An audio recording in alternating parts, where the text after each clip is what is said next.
welcome to Lombardo's of Randolph. We thank you for joining us today for the Massachusetts Live Events Coalition presentation of The Empty Wedding, the marriage of love and safety.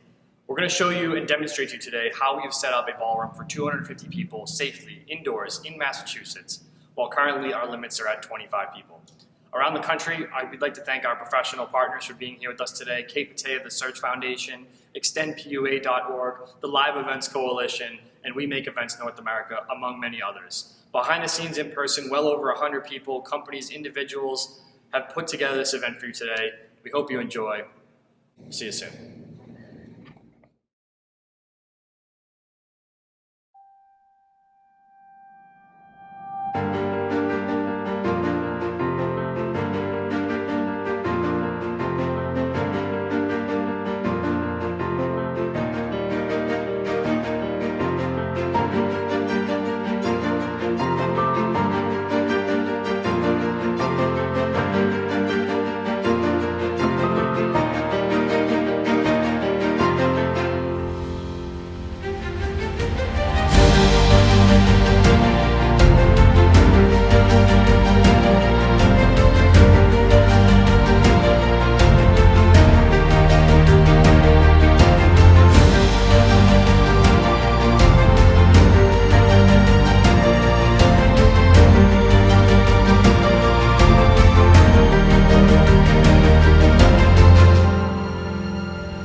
We have an incredible lineup of speakers today, and coming us right now from Reno, Nevada, the queen of the social events industry, the chairwoman of the Search Foundation. Ladies and gentlemen, Miss Kate Patay.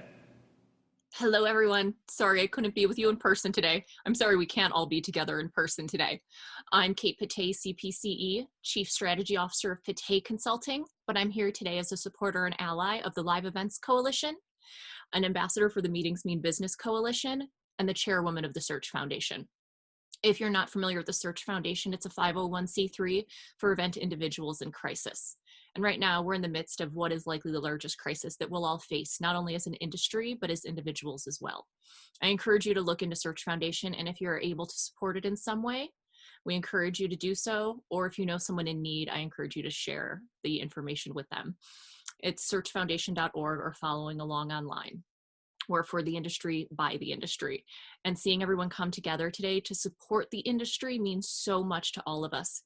We need to have our collective voices heard jointly. Live events are $1 trillion a year contributor to our economy, and not being able to host live events right now is severely impacting not only the economy and what our events are going to look like in the future, but all of us as individuals.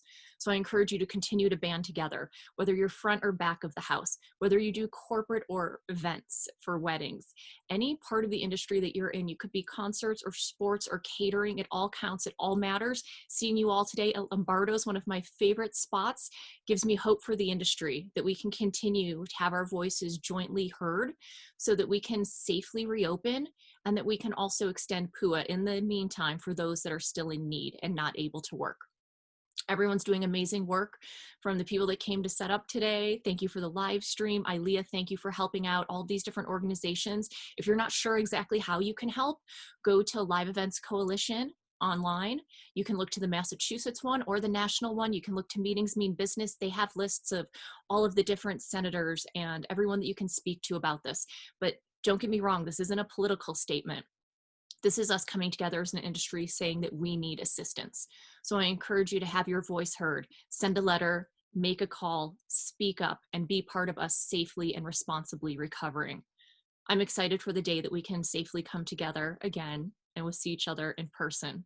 In the meanwhile, we'll continue in the best way that we possibly can through these draconian standards that have been set. But at the end of this, we'll come out stronger, smarter, and better than before. Thank you for inviting me to be part of this today. And big thanks to everyone that was there in person to help set this up. I look forward to seeing you again soon. Today, you're going to see a social event demonstration specifically on safety. How the room is set up, why it's set up, we'll explain to you, we'll show to you, and show off how this room has been set for 250 people, equivalent to what the Massachusetts state government just set for indoor theater and other parts of the live events industry. And now, to go over some of our safety information and demonstrations, I'd like to introduce you to Mr. Thomas Whelan. Good afternoon, and thank you for joining the Empty Wedding, a live, in-person, and virtual safety demonstration put on by the Massachusetts Live Events Coalition. My name is Thomas Whelan, and I am a Massachusetts live events professional who works in logistics and operations for live events. I have put on events for 10,000, 10, and sometimes 40,000 people, and they all have one thing that rings true. We care about our guests. We care about your guests. No matter the size of an event, we make sure that our guests and your guests are taken care of, and we always have. We've always maintained time and temperature controls with our food, proper cleaning daily, and routine cleaning of our upholstery. We've always made sure there were sanitation stations, and we've always ensured that bathrooms are cleaned and monitored daily. This is a part of the work we do, the plans we put in. We have always worked for the safety of our clients and their guests. But we understand that during this pandemic, our work has to change. But there's no better person in the world to talk about that work that needs to change than the people who have dedicated their lives to it. Live event professionals have been with you all throughout your life. I encourage you to think about the moments in your life that you have cherished with the most heart and fondness. Think about the concerts you attended, the birthday parties you've had, the weddings you've gone to, and sometimes, unfortunately, the funerals you've had to attend. I want you to think of those moments vividly in your mind. Picture it. Look past the smiles and laughter and sometimes somber moments of your friends and family. Look through them and you will see diligently working in the background live event professionals. You'll see men and women who have dedicated their entire career to amplifying you at your best moments and representing you when you just needed a laugh, when you just wanted to see your favorite band. We've been there. And what we're asking now is that you're there for us. When we do our job correctly, you don't see us. You won't remember us. And that's fine. We aren't asking for you to notice us when we're at your event because it's about you. It's about your loved ones. We're asking that you remember us as this current pandemic continues. Today's event was put together by numerous planners who have followed and maintained CDC guidelines on gatherings, as well as corporate and local plans that have been put out for the reopening of safe events.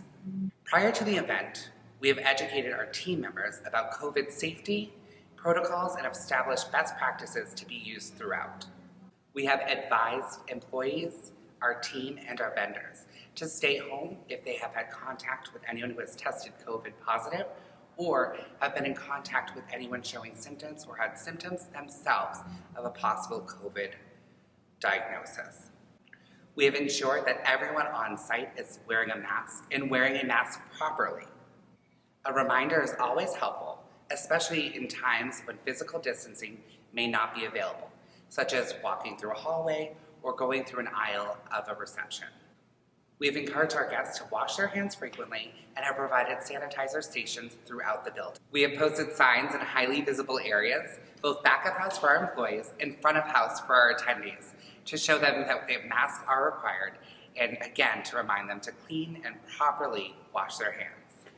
In the ballroom here at Lombardo's Meetings and Occasions, it typically seats 1,000 people. However, we have it set for 180 guests.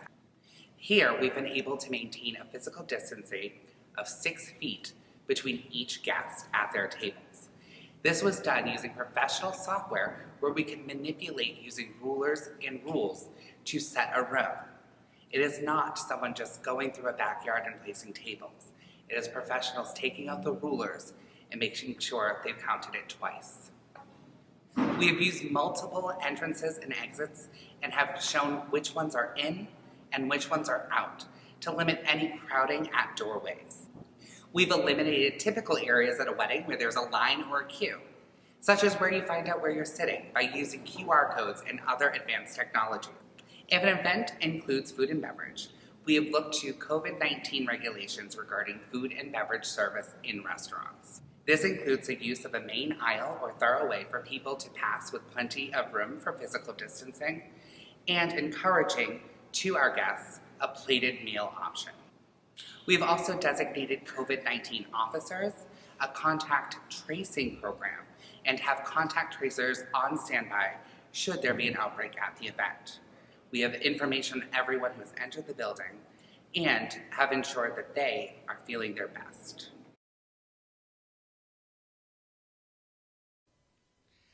Hey everyone, and welcome to the Empty Wedding. We are coming to you live from Lombardo's Meetings and Occasions here in Randolph, Massachusetts.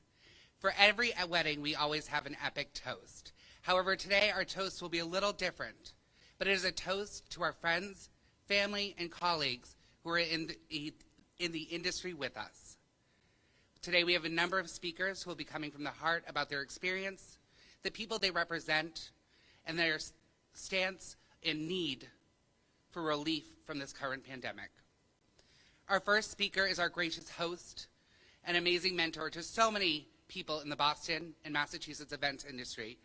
He is the general manager of Lombardo's Meetings and Occasions, and he is the current secretary of the Search Foundation. Please welcome Mr. David Lombardo.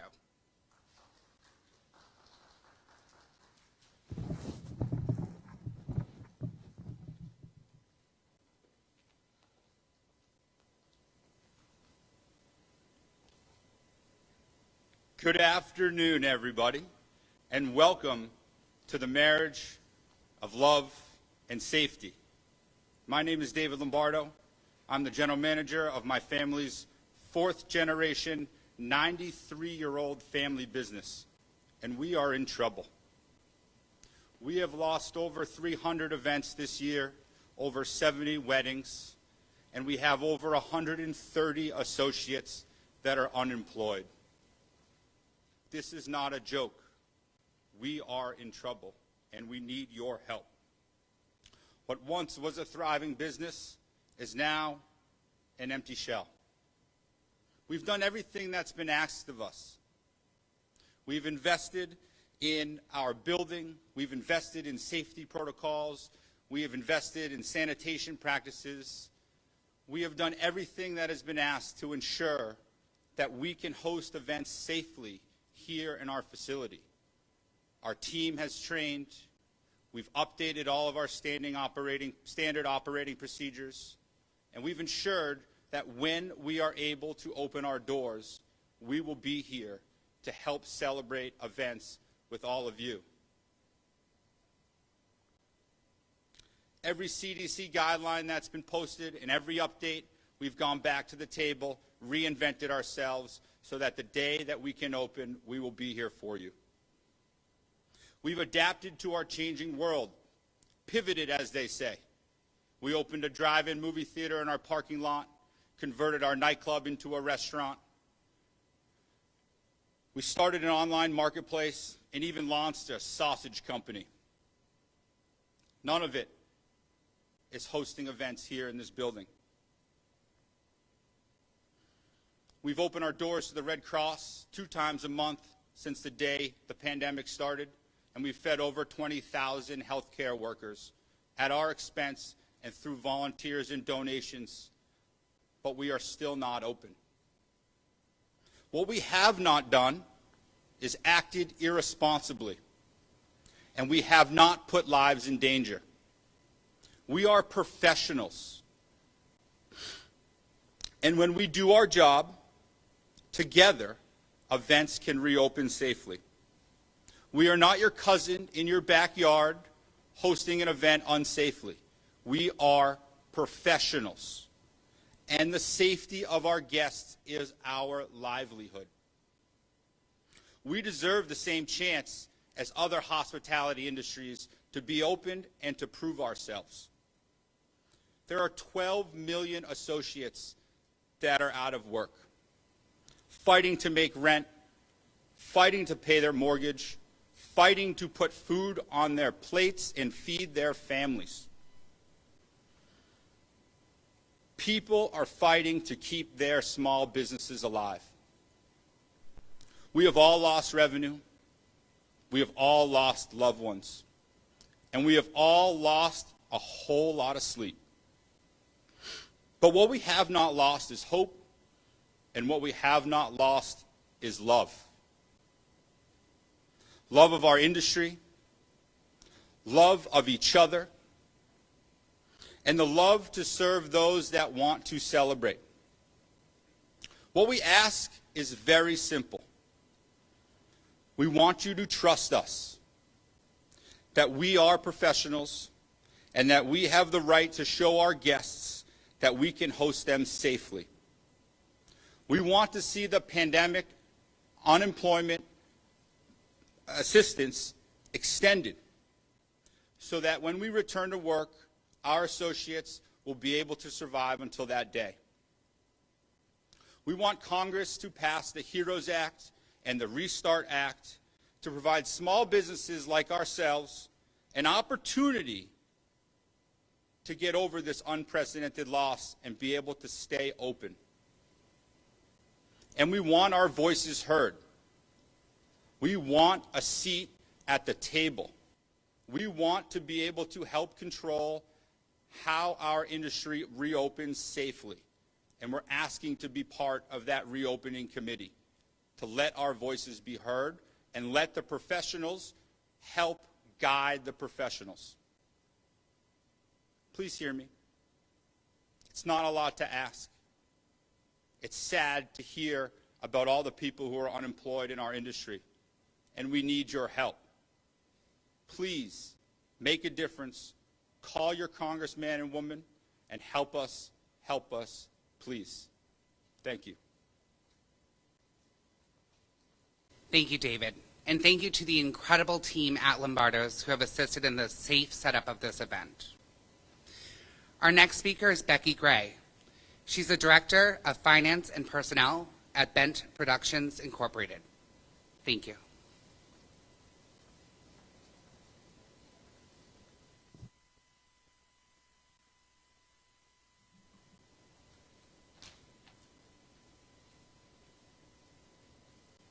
Hello, my name is Becki Gray, and until March, I was the CFO of Bent Productions Incorporated, a small scenery fabrication company located in central Massachusetts.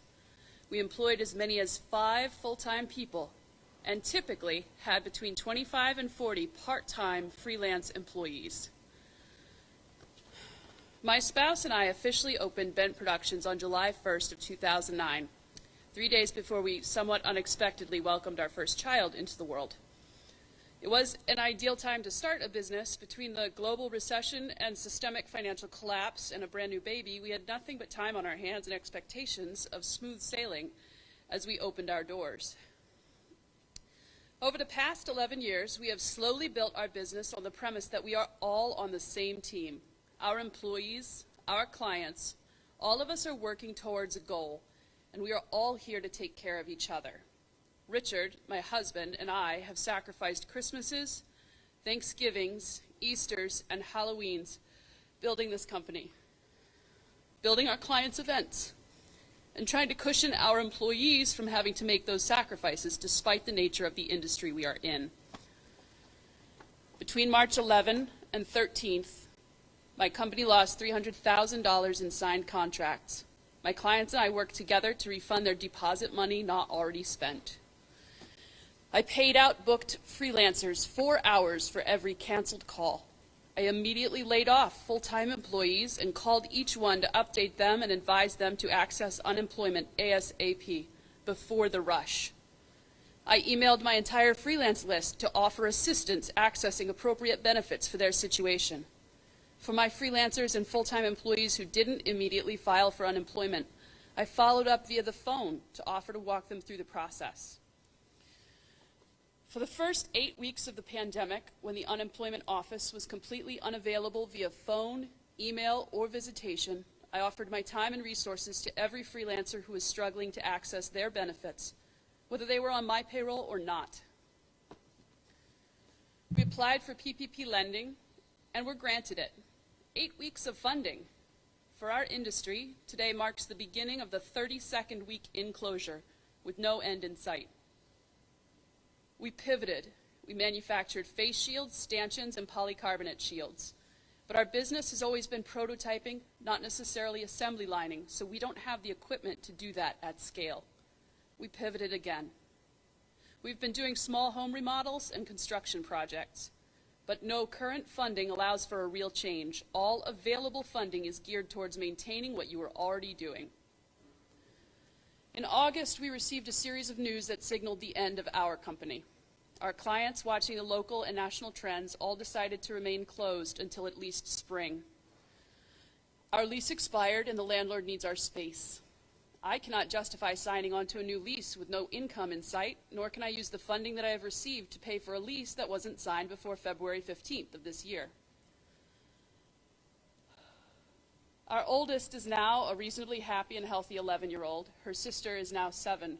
We are pivoting in a world with limited childcare, a world where our government has abdicated responsibility, a world where anyone's best guess is often treated as equal to a professional's educated opinion. Bent cannot keep spinning in that world, trying to find our footing. I spent the last few days packing my office. There were the usual piles of paperwork that I'm happy to get rid of. But packing up my children's art projects and small gifts from my employees has been incredibly upsetting. I have been largely paralyzed whenever I approach packing up my part of our manufacturing space. The soft goods loft, where I have built custom drapes, sculptures, and even Dragon, the 20-foot-long puppet for a local production of Shrek the Musical. Many of my employees are finding their footing. Some are working at grocery stores for rather less than they were being paid as skilled artisans. Some have moved back in with their parents, which for some meant moving across the country. My spouse has accepted a job at a local manufacturing company, and we will be getting one income until such time as schools reopen safely for students and teachers. When the country has lost 25 million jobs, 12 million of them in the live events industry, there are not jobs just waiting for people to take them. Federal leadership has a responsibility to financially support the millions of citizens who have been left high and dry in this pandemic, including sector-specific funding. Governor Baker and his administration has a responsibility to bring live events experts onto their reopening committee. We have a list of names for consideration. And the live events community has a responsibility to create safe live events, a responsibility that we are ready to shoulder.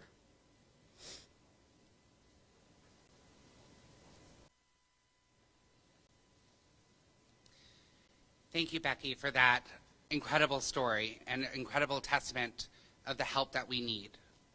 If you're watching this at any time and wondering, what can I do in this moment to help people like Becki, to help people like David, and to help the people who have always supported you in your events, please share this live stream, tag our representatives, call your friends, and make sure they're hearing us.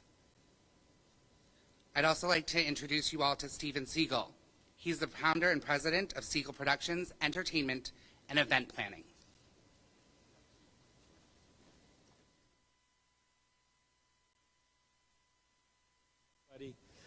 It's a pleasure to be here under these unfortunate circumstances. I'm here to talk about family. I'm here to talk about people's lives. Very, very important. And our incredible community of live events and the people that put together live events and bring joy and celebration into the lives of others.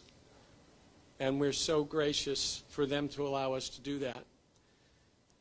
I started my business 45 years ago as a basement bar mitzvah DJ.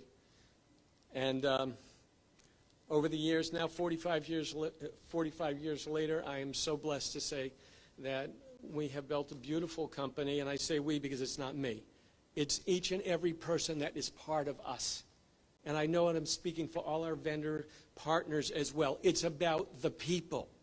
It's about the people that come together, that have one mission, which is to create a moment of joy in that life of that bride and groom, or that bar mitzvah or bat mitzvah family. That's what this is about. It's about creating moments of joy, and it's been taken away from us. This pandemic has taken our job away from us, but what we've really done is we have taken the moments of joy and love and celebration away from humankind. And that's a real tragedy. But the real tragedy is the people that we employ, because again, it's not about us as the owners of the companies. It's about the people who are our family that make it all happen for us, because they carry the torch for us. And we care about these people deeply.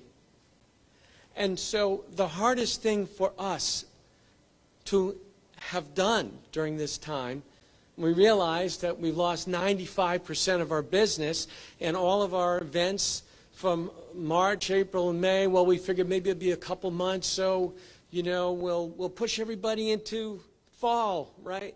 Everybody knows that story. You push all your clients, it'll be okay. And then the months kept coming on, and now the fall's not okay. And now we're calling all our clients, right? And they're saying, well, we're just not comfortable because, you know, it's just not safe out there. So they're pushing off to next year, to 2021.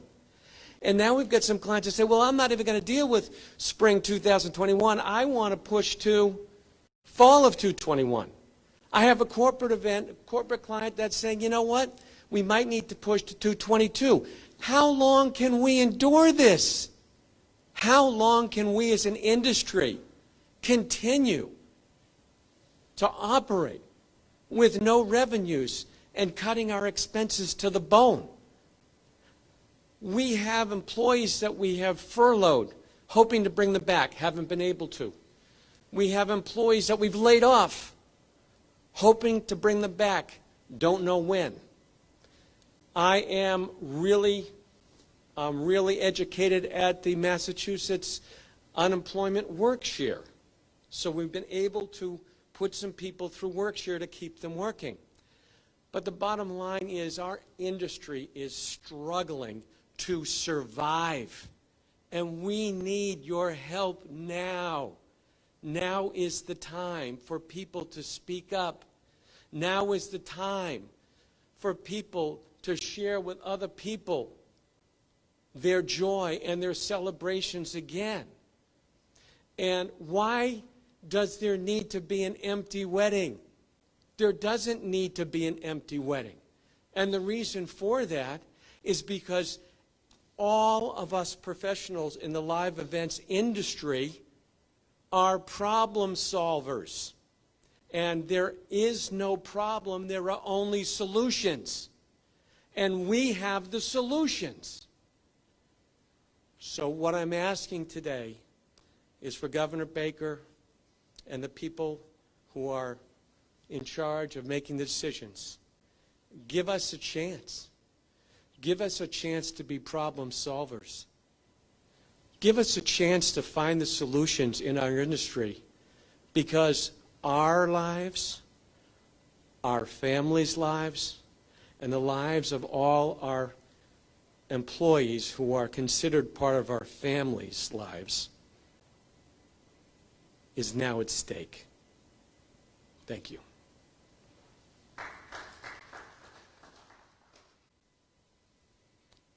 Thank you, Stephen. For further information on what you can do to help the small businesses you're hearing about, look into the Payroll Protections Program. We affectionately call it PPP, and you've probably heard about it. Look into it and look at ways that you could help extend this. I want to introduce you to our next speaker, Mandie Holt. She's a 15-year veteran in theater and event lighting and an events professional. She is a current board member of the Massachusetts Live Events Coalition, and as she would say, she's a grateful member of an amazing professional community in Boston.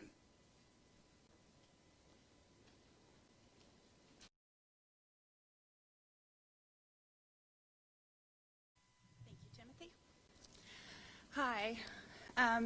I struggled with what to write for this because we've been advocating for ourselves since July, and we're demanding extend PUA, we're demanding PPP loans. Advocacy exhaustion is real. So I'm not going to stop, though. I'm not giving up. But I do want to acknowledge a lot of feelings that I imagine we're all going through right now, and I wanted to share a message of encouragement. My name is Mandie Holt. I am an unemployed lighting professional and one of 3 administrators of the 4,500-strong hiring board known as the Boston Theater Freelance Group. While we do have theater in our name, the theater and event sectors definitely intersect for us, as we are a source of production expertise for both. Established in 2012, we are a collective of production and design professionals who have recently been forced to adapt ourselves to a resource board. We post unemployment questions, self-advocacy opportunities, and free online trainings. However, sometimes I wonder if we were to take down the guidelines for the board and all the members were to use the board to just post their feelings about the current state of the world, their careers, their dreams, their reality, what would that look like? I'm going to take this opportunity to offer a message of encouragement to my friends and colleagues, because I know things are getting dire. Any member of this community knows that one of the core values of live events is the show must go on. The wedding dinner does not get postponed because the caterer lost power. The Nutcracker does not get canceled because the Snow Queen sprained her ankle. And the festival isn't rescheduled because the lighting isn't focused. We are trained to accept and adapt to circumstances in real time that we have no control over, much like all the world has had to do in the past 7 months. It is our nature to shift into an intense problem-solving mode, with every drop of energy going to ensure the best experience for our patrons. And if the public needs a reminder, those patrons are you. But what happens when we cannot problem solve ourselves out of a fiasco? How does it feel when adaptation feels like giving up a career? We see this career more as a calling than a vocation. And I would like to stress that this world is not all fun and games. It is highly structured, highly technical, and this industry is taught. Through higher education, internships, and most important, experience, we have invested in our futures. One does not wake up and decide to be a live events professional.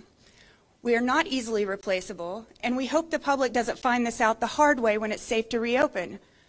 When they see that their events are lacking that wow factor that they loved, we just hope that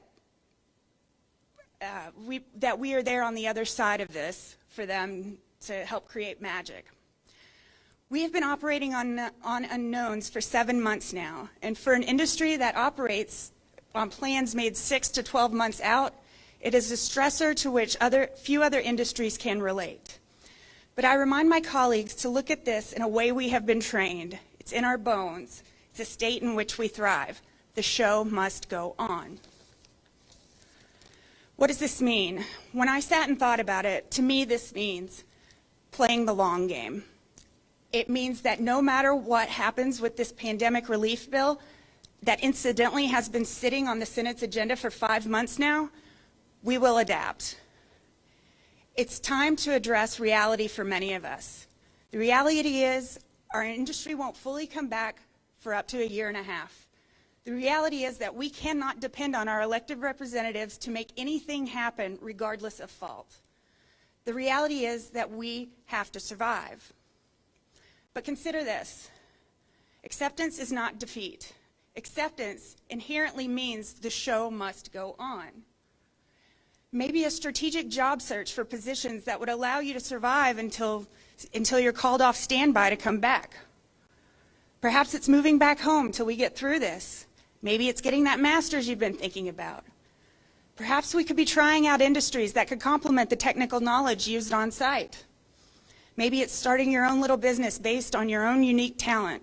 I know I'm hustling into landscaping, and I find it really fulfilling, and I still get to make things pretty. All of our realities are different. Perhaps it is best for you to go all in on a new career, and that's okay too. That is acceptance. That takes a lot of courage, and you should be proud of yourself if that's what's best for you. But for those who still long for a life in live events, I encourage us to live in the moment and be grateful for what we do have. If you have unspent energy or stress, advocacy for what's important to you is a great outlet. I encourage self-care and being nice to yourself. This is a unique time in history, and it seems a lot is consistently expected of us. Let that go. Enjoy your moments. Continue making the next right move for yourself. And please, never forget, this is just intermission. I'll see you on the other side at Places for Act 2. Thank you.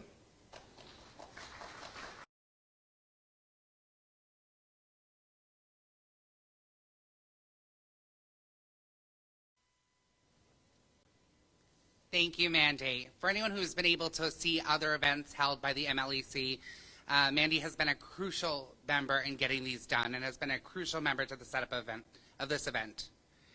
She mentioned a bill that's been sitting for up to 5 months with our elected leaders.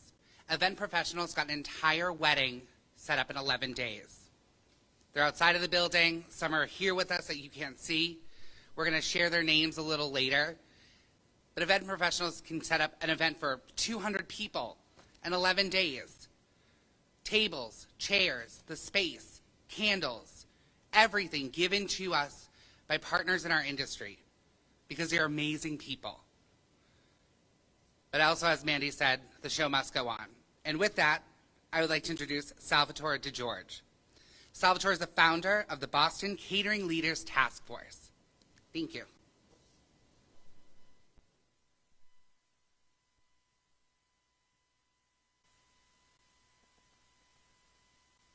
Thank you very much. It's an honor to be here and speak on behalf of catering professionals throughout New England. I've been in the industry for 30 years, and prior to this task force that started in April, we had the Director of Catering Quarterly Summit. That organization, founded by me, we would talk about industry standards, protocol, best practices, policies, procedures, voice of the customers, as well as trends. In April, a lot of those colleagues of mine that started that organization, the DOC Summit, for 13 years, we were collectively speaking about the pandemic situation and realized it was time for us to step up and create new industry standards in the catering arena for food and beverage service, venues, setup, logistics. The organization comprises of 25 of us, so we can meet social distancing in person. They all submit their different researches, protocols, best practices, policies, and procedures of innovation to create new catering industry standards in the Boston area. Our objective is to be the envy of the country of Boston being innovative and in the forefront of new norms and new procedures. Our objective is to get on the other side of this pandemic and forever, ever have new catering standards in the industry, pandemic or not, just better best practices of hygiene and protocol. Our industry for years, in the 30 years I've seen it, we've changed. The creative culinary designs have emerged in the last 30 years. You know, decor and plating and charger plates and linens, but the actual logistics of how things were processed really has not changed that much. And it's at this juncture that we are reinventing that.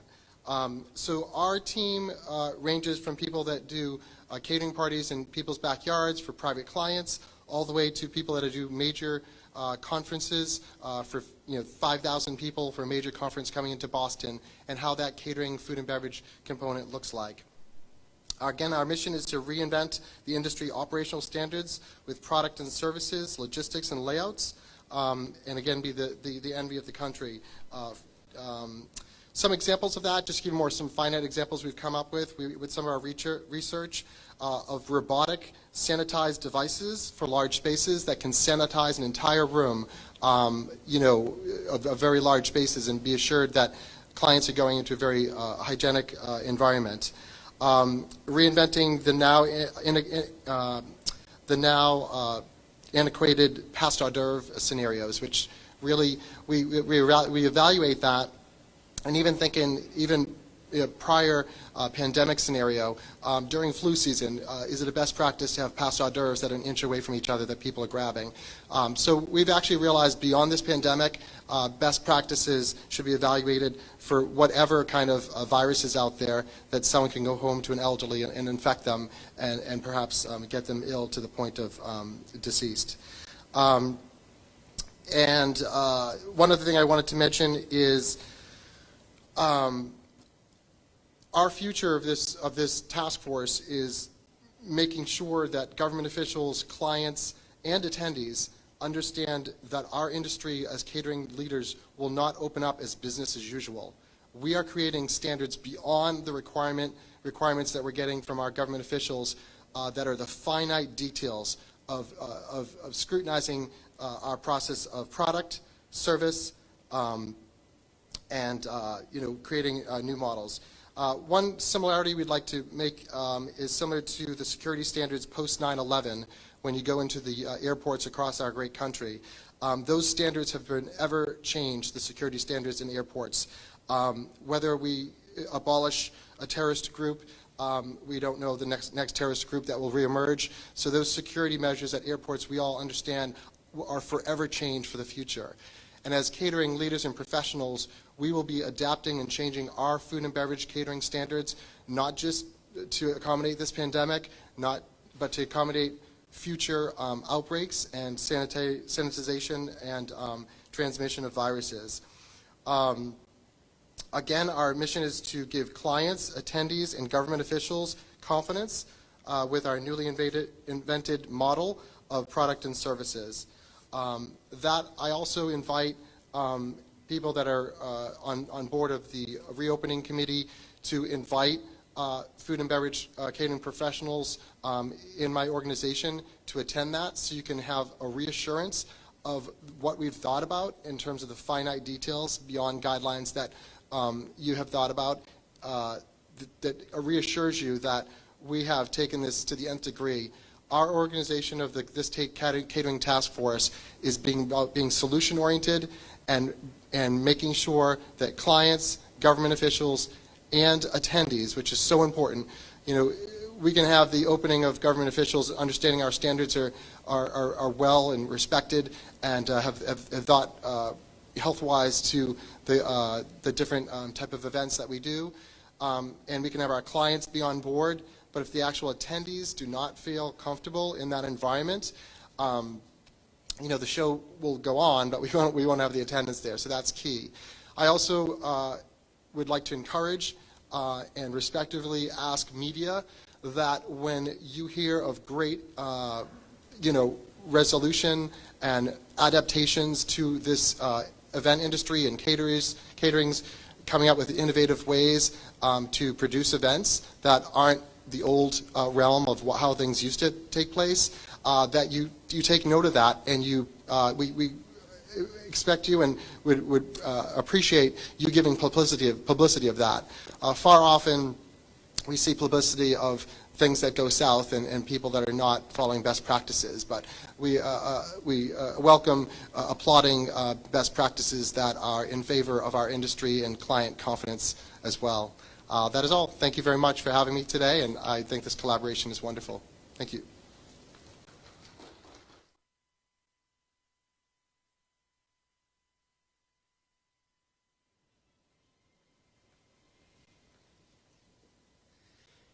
As Salvatore so eloquently mentioned, the media. So I'm going to play news anchor for a moment and show you some of the things we have in the room. We have graciously requested marquee lights for everyone to see. It says help, because that's what we're asking for. We also have set the room so all tables have 6 people, 6 feet apart, to provide adequate physical spacing. We do not have a dance floor, but we do have a DJ who stands with us with their heart as well. Because as we all know, DJs are typically the heart and soul of an event. Thank you, Salvatore. Next, we have Kevin White. He's the Chief Strategist of XPL. He's the past International President of ILEA. He's a Massachusetts small business owner, and importantly, he has 6 mouths to feed.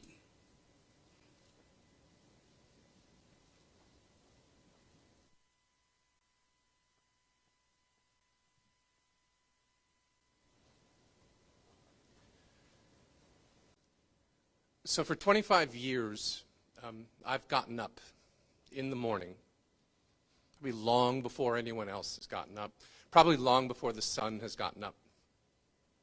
I get up this early because I've been given a task. Some have mentioned it, a calling, a vocation. Whatever it is, I've been asked to design, install, and execute experiences that alter, that shift, that better people's experiences in life.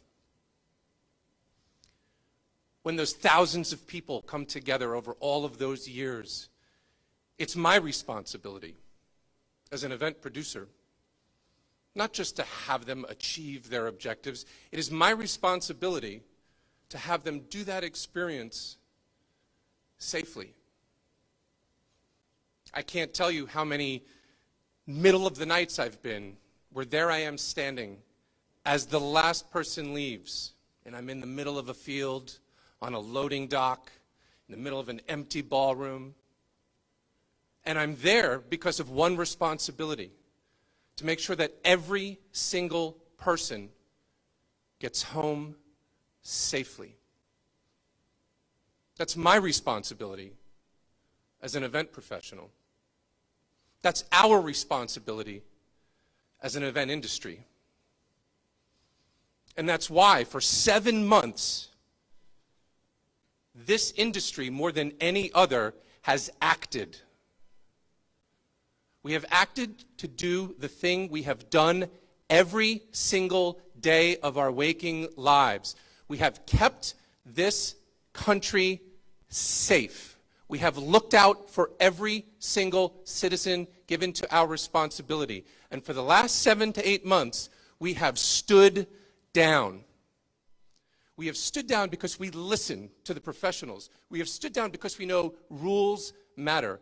And to a person, we have said, this is what we must do, and this is our fate, and we are ready to do that. We have acted. And it is time for you, government, to act too. We are 15 times the size of the aviation industry in this country, and we have received 1/25 billionth of the aid that they have. It is time to act. It is time for you to protect the 12 million workers in this country who create. They create learning. They create celebration. They create business. They create betterment. They create community. They create life, the social fabric that we rely on to be human. Where is their protection? It is time for you to act. Please, the PUA, extend it. The HEROES Act, pass it. The Restart Act, pass it. The Save Our Stages Act, pass it. We are not asking for a handout. These are our tax dollars. This is our money. And it is our need as we protect everyone else by standing down to our irreparable self-harm. It is our need to have some of that protection back. To our governor, I can't imagine an industry that will go through more damage in this state than the experiential industry. We were the first to close. We will be the last to open. Can you imagine not having a single representative of that industry having a voice on your reopening committee? We are being taxed more than anyone else could possibly imagine, economically and psychologically. And if you ever came from a state that believed and was the source of the phrase, no taxation without representation. It is the one that holds the Boston Harbor in its borders.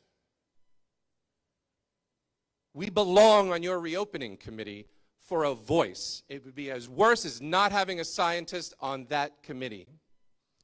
And know and understand that more than any public gathering, the safest way back to reopening a society is through professionally produced live events. They deserve their due course. So I'm asking you, because we have acted, it is time for you to see us. It is time for you to protect us so that we can do what we've done every single day of our professional lives. Protect those under our care. We acted. You act.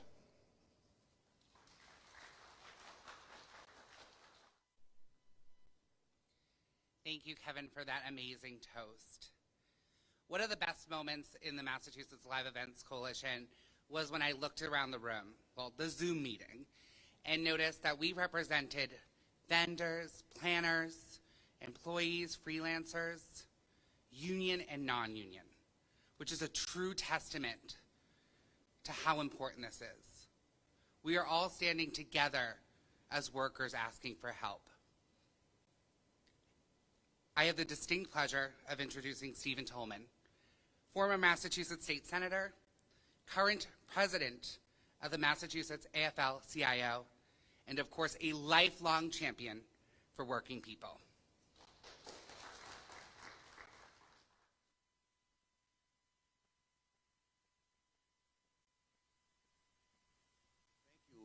Good afternoon. I'm Stephen Tolman with the Massachusetts AFL-CIO, and I'm honored to be here with my sister, Karyn from IATSE, the leader of IATSE, and an international vice president with her national and executive vice president with us at the AFL-CIO. And let me tell you something. After hearing these unbelievable speakers talk about the importance of the live entertainment industry, from the owners to the workers, from the musicians to everybody on the ground working together. That live industry is our economic engine outside of our homes. And that is not just single employees like we think. These are people who have obligations for families to pay rent, auto insurance, auto loans. When this pandemic came to light late, because of a lack of leadership in Washington, D.C. But we did close in March. And everybody, do you remember, put yourself back to March knowing we were facing this pandemic, and we thought, oh, can't wait till July when we're back on the beach and we're living our lives again. Never thinking 7 months later we're getting into this pandemic again. The live industry is our hearts outside of our homes. And those who give so much of it cannot be forgotten. We need to have an economic unemployment package second to none, which covers those employees who give so much to all of us. Congress has to pass the HEROES Act. The Democrats have passed it. It's sitting in the House of Representatives, and the Republicans aren't acting on it. Who do they care about? Do they care about working people, or do they care about all business? This is a time for America to stand together. I see it and I feel it in the room, from the owners to all the workers. We are family. And I see the heart. And I hear the theme of love. And let me tell you something. When you are an employee, or when you're going out to find, whether it's a play or a concert, you don't understand how important the roles of all of these caregivers in the entertainment industry, the live entertainment industry. It's time for Congress to act. Not tomorrow, immediately. We need to get an unemployment package that takes care of families. That is what America is about. That is what organized labor is about. And we will stand with you every single day until we pass the HEROES Act, the Restart Act, or the other act that I can't think of the name of right now. But most importantly, we need Congress to stand up and work and do their job for America's working people, because the live industry, entertainment business is our out. It's our release from our lives. And nobody expected that we'd be 7 months and no end in sight. We need to have a package, not for 13 weeks, until this pandemic is dealt with. Thank you very much.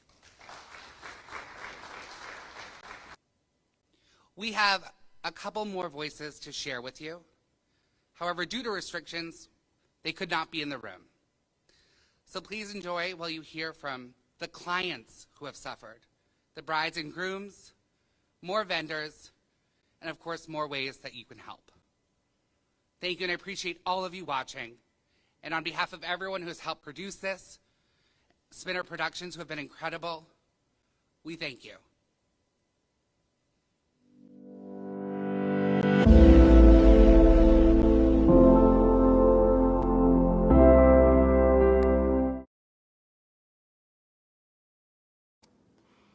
Hi, I'm Ashley, and I am a Massachusetts COVID bride.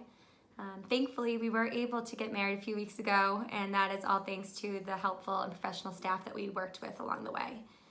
My wedding coordinator would keep us updated with all the recent COVID guidelines and helped us create a space that was both socially distant but also fun for our very reduced guest count of just 44 people, but she made it absolutely awesome.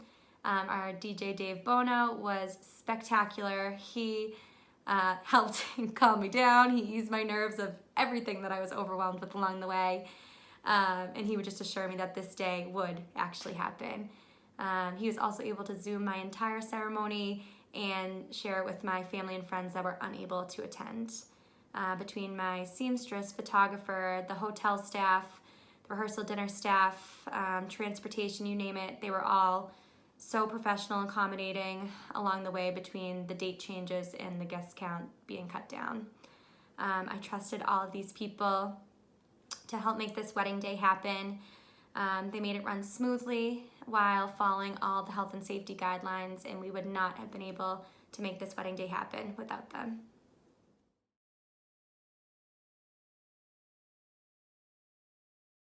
I unfortunately had to postpone my wedding this year due to COVID, like so many other people, but I feel really lucky that I had such a great team on my side.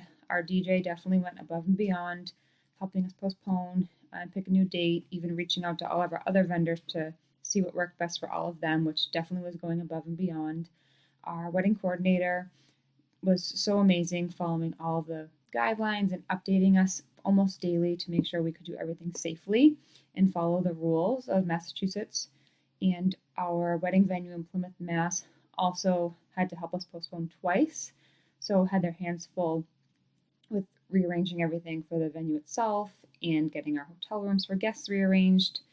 So everybody definitely has been so wonderful to us, and we feel really lucky to have them on our team and can't wait to celebrate next year.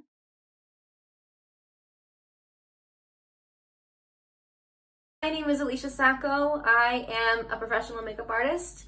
I live and work in the Boston area, and I have been a professional in this industry for about 12 years. Wedding work is a major part of what I do as an artist. Obviously, this year, my work has heavily been affected by the pandemic.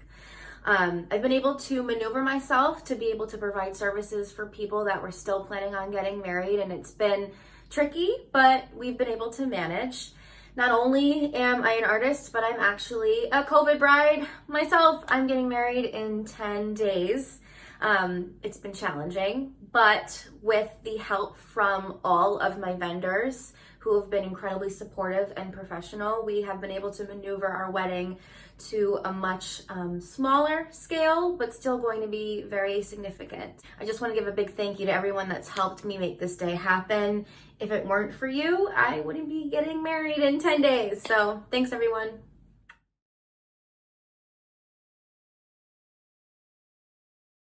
Hi, my name is Caitlin. And I'm Steven. And we are the soon-to-be Gannons. 2020 was supposed to be the happiest year of our life, but then COVID hit. We are a COVID wedding couple from the Boston area. When you think of planning a wedding, sometimes the little details get overlooked. To plan a wedding, it takes a whole group of people, including a DJ, photographer, videographer, seamstress, invitation maker, the actual venue, florist, jeweler, bakery, event planner, and the list goes on and on. In these trying times, it may not seem to be the safest to hold a large gathering, but these professionals know how to make it work. We have our full trust in all these professionals. They have COVID protocols in order, including social distancing and effectively wearing personal protective equipment. We need their help, and they need us to stay in business. If other businesses can open safely and efficiently, they should be able to get these events up and running. We trust these professionals to run any and all events safely.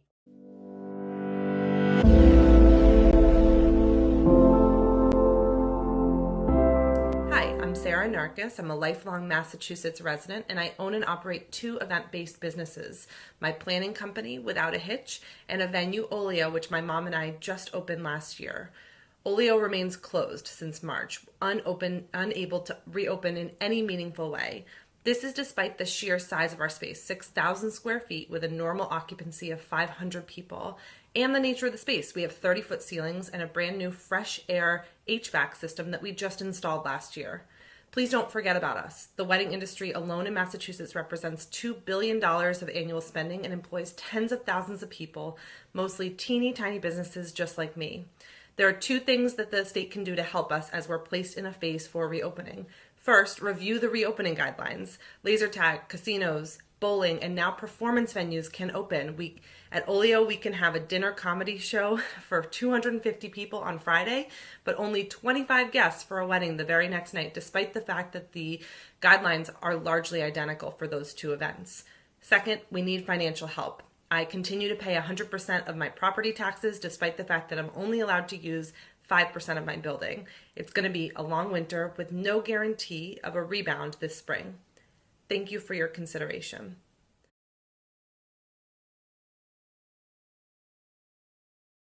Hi, my name is Blair Mitchum, and I'm the owner of BAM Events.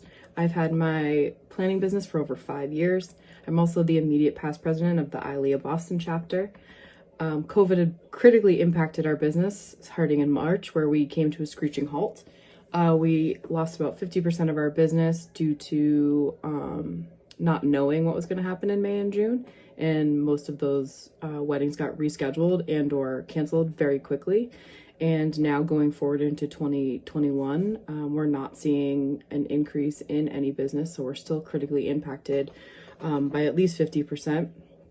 And we can't really make it through the winter if we can only put 25 people in a venue that holds over 1,000. So we're trying to remain positive, but we need to help each other get there so that we can open safely.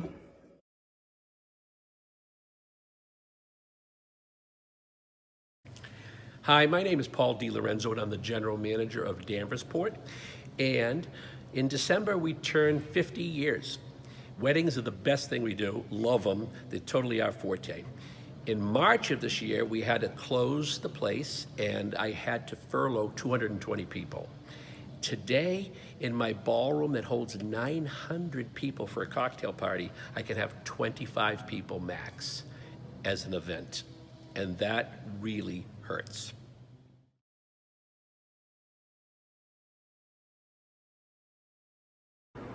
Hello, my name is Gail Spark, and I'm a talent manager in the weddings and events industry. Hi, my name is Jason Silverman. I represent the band Hot Mess out of Boston, Massachusetts. Last year we played over 60 weddings and corporate events combined in the greater New England area. And this year we're down to 10, and none of them are in Massachusetts. We miss our corporate clients, we miss our brides and grooms, we miss celebrating with all of you.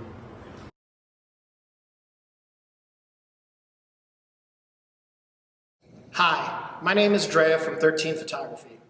We're known as one of Boston's premier event companies for weddings, live events, and headshots.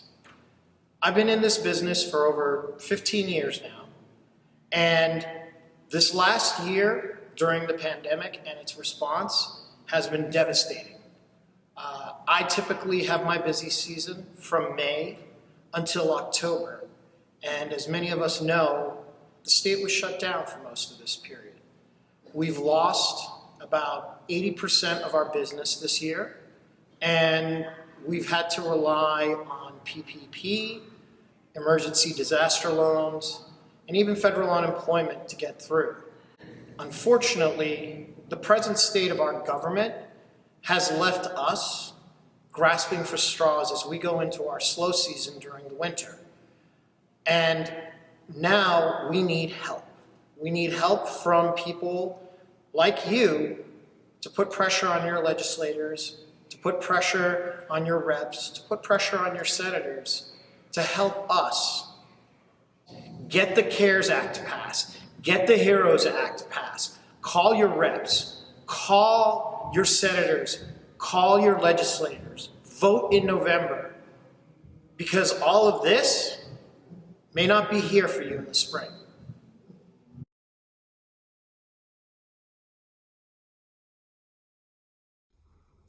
My name is Jimmy Espo, and I'm the owner of 617 Weddings and Events here in the Boston area.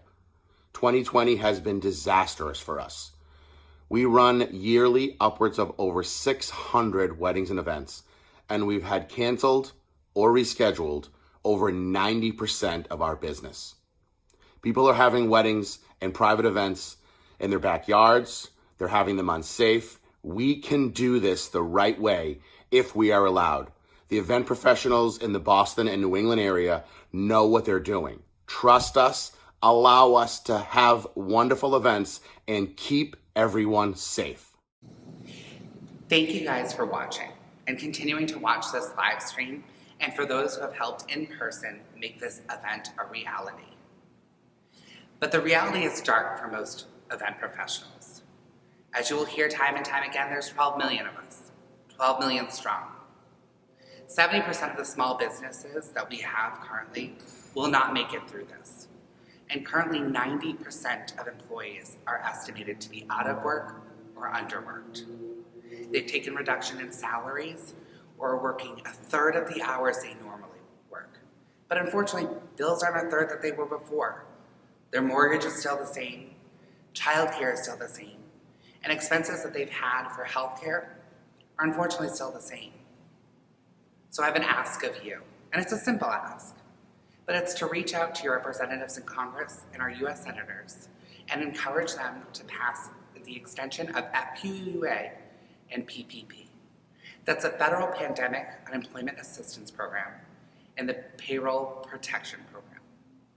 These programs will ensure that our event industry professionals and our event industry companies can last longer, that they won't be of that 70%, and they are that 90% that we are amplifying and hearing.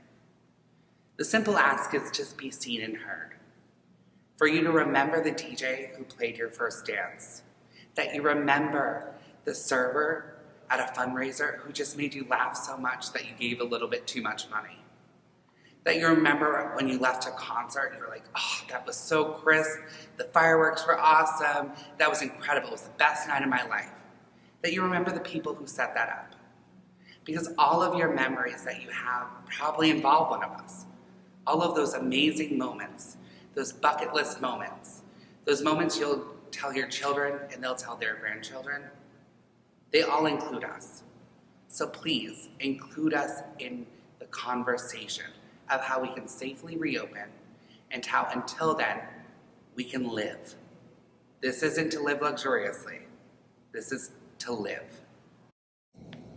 It really does take a village, and to put this event on, there were more than 100 people involved, companies, individuals, union, non-union laborers, and pretty much every facet of the industry has been represented in some way in our ballroom here at Lombardo's today. I encourage you to watch the credit roll to see the familiar faces if you're from the Massachusetts or New England events industry, or if you're from nationally or even international and joining us today, to see how many people put on an empty wedding for 250 people. On behalf of the Massachusetts Live Events Coalition, again, my name is David Buono with Spinner Music. Thanks so much for joining us. We'll see you soon on the dance floor.